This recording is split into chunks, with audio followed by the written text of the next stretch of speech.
What is general lien? Section 171. A right retain position of goods of another of general balance of account is known as general lien. General lien of the particular bankers, warfinger, attorney general, policy maker.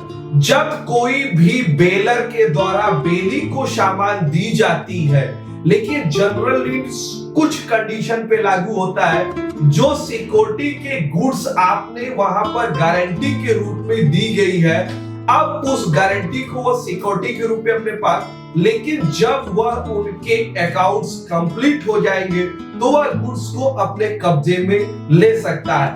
For example banker के यहाँ आपने gold mortgage के रूप में रखे और loan प्राप्त किया, लेकिन आपने लोन एंड इंटरेस्ट का अमाउंट भुगतान नहीं कर, गोल्ड की वैल्यू जब आपके अकाउंट्स में जो आपका डेबिट्स हो रहा है, लोन अकाउंट्स हो रही है, गोल्ड और इंटरेस्ट वैल्यू के बराबर होगी, तो उस गोल्ड को वह बैंकर्स अपने कब्जे में ले सकता है।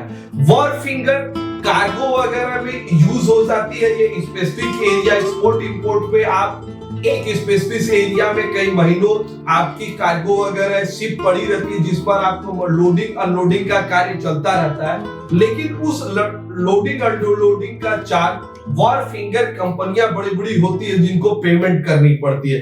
यदि आप उनके पेमेंट नहीं करेंगे तो वह आपके गुड्स को अपने यहाँ रोक सकती है।